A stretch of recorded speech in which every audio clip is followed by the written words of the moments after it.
முக்கிய செய்திகள். 10-15 நாட்களில் ஒப்பந்தம் வேண்டும். ஈரானுக்கு ட்ரம்ப் எச்சரிக்கை. அமெரிக்கா ஈரான் பதற்றம் தீவிரம். ஈரான் மீது அழுத்தம் அதிகரிப்பு. உலக பங்குச்சந்தைகளில் சரிவு. கச்சா எண்ணெய் விலை உயர்வு. ரமதானை முன்னிட்டு 4700 கைதிகளுக்கு மன்னிப்பு. UAE ஆட்சியாளர்களின் அறிவிப்பு. அல் அக்ஸா மஸ்ஜிதில் ரமதான் ஜும்மா தொழுகைக்கு இஸ்ரேல் கடும் கட்டுப்பாடு. ஜெருசலேமில் சர்ச்சை தீவிரம். இனி செய்திகளை விரிவாக பார்க்கலாம். 10-15 நாட்களில் ஒப்பந்தம் வேண்டும். ஈரானுக்கு ட்ரம்ப் எச்சரிக்கை. அமெரிக்கா ஈரான் பதற்றம் தீவிரம். அமெரிக்க அதிபர் டொனால்டு ட்ரம்ப் ஈரானுக்கு 10-15 நாட்களுக்குள் அர்த்தமுள்ள ஒப்பந்தம் செய்ய வேண்டும் என கடும் எச்சரிக்கை விடுத்துள்ளார். வாஷிங்டனில் நடைபெற்ற போர்ட் ஆஃப் பீஸ் எனப்படும் புதிய அமைப்பின் முதல் அதிகாரப்பூர்வ கூட்டத்தில் உலக நாடுகளின் தலைவர்களை வரவேற்ற போது ட்ரம்ப் இந்த கருத்தை வெளியிட்டார். இன்னும் ஒருபடி முன்னேற வேண்டிய நிலை வரலாம், இல்லையெனில் வராமலும் இருக்கலாம். அடுத்த 10 நாட்களில் என்ன நடக்கிறது என்று தெரிந்து கொள்வீர்கள் என்று அவர் தெரிவித்தார். ஏர்போர்ஸ் 1 விமானத்தில் செய்தியாளர்களிடம் பேசிய ட்ரம்ப் 10 அல்லது 15 நாட்கள் போதுமான அவகாசம் என்று குறிப்பிட்டார். மேலும் கடந்த ஆண்டு ஜூன் மாதம் அமெரிக்கா இஸ்ரேல் இணைந்து ஈரானில் நடத்திய தாக்குதல்கள்தான் காசாவில் போர் நிறுத்தத்திற்கான சூழலை உருவாக்கியதாகவும் அவர் கூறினார். இதற்கிடையில் ஜெனீவாவில் அமெரிக்கா ஈரான் இடையே 2ஆம் கட்ட மறைமுக பேச்சுவார்த்தை நடைபெற்றது. ஈரான் வெளியுறவுத்துறை அமைச்சர் அப்பாஸ் அராக்ஷி பேச்சுவார்த்தையில் நல்ல முன்னேற்றம் ஏற்பட்டதாக தெரிவித்தார். அதே சமயம் அமெரிக்கா வளைகுடா பிராந்தியத்தில் தனது ராணுவ வலிமையை அதிகரித்து வருகிறது. 2 விமானம் தாங்கி கப்பல்கள் மற்றும் பல போர் விமானங்கள் அங்கு நிலைநிறுத்தப்பட்டுள்ளன.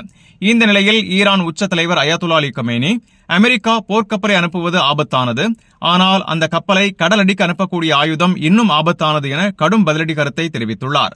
மொத்தத்தில் பேச்சுவார்த்தைகள் நேர்மறையாக சென்றாலும் இரு தரப்பினரின் எச்சரிக்கைகள் காரணமாக அமெரிக்கா ஈரான் உறவில் பதற்றம் அதிகரித்து வருகிறது. ஈரான் மீது அழுத்தம் அதிகரிப்பு. உலக பங்குச்சந்தைகளில் சரிவு. எண்ணெய் விலை உயர்வு. உலக பங்குச்சந்தைகள் இன்று சரிவை சந்தித்துள்ளன. அமெரிக்க அதிபர் டொனால்டு ட்ரம்ப் ஈரானுக்கு எதிராக கடுமையான எச்சரிக்கை விடுத்ததை தொடர்ந்து முதலீட்டாளர்களிடையே பதற்றம் அதிகரித்துள்ளது. ஈரானுடன் ஒப்பந்தம் செய்ய 10 முதல் 15 நாட்கள் மட்டுமே அவகாசம் என ட்ரம்ப் அறிவித்துள்ளார். ஒப்பந்தம் ஏற்படாவிட்டால் கடுமையான விளைவுகள் ஏற்படும் என அவர் எச்சரித்துள்ளார். இந்த அரசியல் பதற்றத்தின் பின்னணியில் உலக பங்குச்சந்தைகள் பெரும்பாலும் சரிவை பதிவு செய்தன. ஆசிய மற்றும் ஐரோப்பிய சந்தைகளில் முதலீட்டாளர்கள் எச்சரிக்கை மனநிலையில் இருந்தனர். மறுபுறம் கச்சா எண்ணெய் விலை உயர்ந்துள்ளது. அமெரிக்கா ஈரான் இடையிலான பதற்றம் அதிகரித்தால் மத்திய கிழக்கு பிராந்தியத்தில் எண்ணெய் வழங்கலில் தடங்கள் ஏற்படலாம் என்ற அச்சம் சந்தையில் நிலவுகிறது. இதனால் பிரெண்ட் மற்றும் WTI கச்சா எண்ணெய் விலைகள் உயர்வை பதிவு செய்தன. சந்தை நிபுணர்கள் கூறுவதாவது, ஈரான் தொடர்பான அரசியல் நிலைமை மேலும் மோசமடைந்தால் எண்ணெய் விலை மேலும் ஏறக்கூடும். அதே நேரத்தில் பங்குச் சந்தைகளில் அதிர்வு தொடர வாய்ப்புள்ளது. மொத்தத்தில் அமெரிக்கா ஈரான் இடையிலான புதிய பதற்றம் உலக பொருளாதாரத்திற்கும் நிதி சந்தைகளுக்கும் நேரடி தாக்கத்தை ஏற்படுத்த தொடங்கியுள்ளது. அடுத்த சில நாட்களில் நடக்கும் பேச்சுவார்த்தைகள் சந்தையின் திசையை தீர்மானிக்கக்கூடும். ரமதானை முன்னிட்டு 4700 கைதிகளுக்கு மன்னிப்பு. UAE ஆட்சியாளர்களின் அறிவிப்பு. புனித ரமதான் மாதத்தை முன்னிட்டு ஐக்கிய அரபு அமீரகத்தின் பல எமிரேட்டுகளில் மொத்தம் 4700 கைதிகளுக்கு மன்னிப்பு வழங்கப்பட்டுள்ளது. யுனைடெட் அரபு எமிரேட்ஸ் நாட்டில் முக்கிய இஸ்லாமிய திருநாள்களை ஒட்டி கைதிகளை விடுதலை செய்து வருவது வழக்கமாக இருந்து வருகிறது.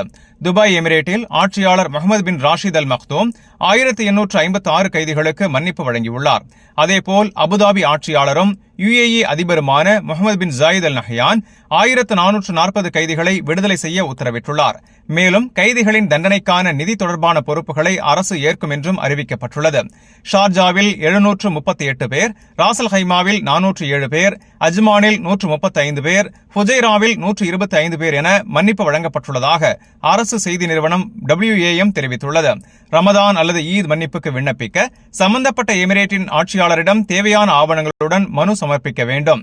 பொதுவாக தண்டனையின் ஒரு பகுதியை அனுபவித்தவர்களுக்கு நல்ல நடத்தை, மறுவாழ்வு திட்டங்களில் பங்கேற்பு போன்ற அம்சங்களை கருத்தில் கொண்டு மன்னிப்பு வழங்கப்படுகிறது. போலீஸ் வழக்கறிஞர் அலுவலகம் மற்றும் ஆட்சியாளர் நீதிமன்றம் இணைந்து இந்த செயல்முறையை மேற்கொள்கின்றன. கடுமையான குற்றங்களை விட குறைந்த அளவிலான குற்றங்களில் ஈடுபட்டவர்களுக்கு மன்னிப்பு வழங்கப்படுவது அதிகம். ஒவ்வொரு வழக்கும் தனித்தனியாக பரிசீலிக்கப்படுகிறது. மொத்தத்தில் ரமதானை முன்னிட்டு மனிதநேயத்தை வெளிப்படுத்தும் வகையில் UAE ஆட்சியாளர்கள் இந்த முக்கிய முடிவை எடுத்துள்ளனர். அல் அக்ஸா மஸ்ஜிதில் ரமதான் ஜும்மா தொழுகைக்கு கடும் கட்டுப்பாடு. ஜெருசலேமில் சர்ச்சை தீவிரம். ரமதான் மாதத்தின் முதல் ஜும்மா தொழுகையை முன்னிட்டு கிழக்கு ஜெருசலேமில் அமைந்துள்ள அல் அக்ஸா மாஸ்க் வளாகத்திற்கு பாலஸ்தீனர்கள் செல்ல இஸ்ரேல் கடுமையான கட்டுப்பாடுகளை விதித்துள்ளது. இஸ்ரேல் அதிகாரிகள் வெளியிட்ட தகவலின்படி ஆக்கிரமிக்கப்பட்ட மேற்கு கரை பகுதிகளிலிருந்து வெறும் 10,000 பேருக்கு மட்டுமே அனுமதி வழங்கப்படும். அதுவும் முன் அனுமதி பத்திரத்துடன் மட்டுமே. கடந்த ஆண்டுகளில் லட்சக்கணக்கானோர் கலந்து கொண்ட நிலையில் இம்முறை அனுமதி மிகவும் குறைக்கப்பட்டுள்ளது. 12 வயதுக்குட்பட்ட குழந்தைகள், 55 வயதுக்கு மேற்பட்ட ஆண்கள், 50 வயதுக்கு மேற்பட்ட பெண்கள் ஆகியோருக்கே அனுமதி வழங்கப்படும் என தெரிவிக்கப்பட்டுள்ளது. ரமல்லா அருகிலுள்ள சோதனைச் சாவடிகளில் நூற்றுக்கணக்கானோர் நீண்ட நேரம் காத்திருக்கின்றனர். பலர் அனுமதி மறுக்கப்பட்டதாகவும் தகவல்கள் தெரிவிக்கின்றன.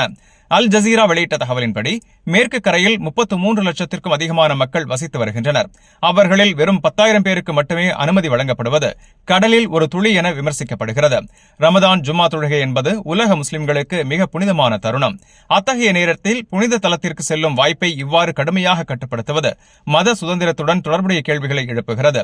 பலரின் பார்வையில் இது கண்டிக்கத்தக்க விஷயமாக பார்க்கப்படுகிறது. இந்த நடவடிக்கை ஏற்கனவே பதற்றம் நிலவி வரும் மேற்கு ஆசியா சூழ்நிலையில் மேலும் அதிருப்தியை ஏற்படுத்தக்கூடும் என அரசியல் விமர்சகர்கள் எச்சரிக்கின்றனர். இந்த செய்தி உங்களுக்கு பயனுள்ளதா இருந்தா வீடியோவை லைக் பண்ணுங்க, உங்க கருத்தை கமெண்ட்ல பதிவு பண்ணுங்க. மேலும் வளைகுடா மற்றும் உலக செய்திகளை உடனுக்குடன் பெற கல்ஃப் 360 நியூஸின் தமிழ் சேனலை சப்ஸ்கிரைப் பண்ண மறந்துடாதீங்க.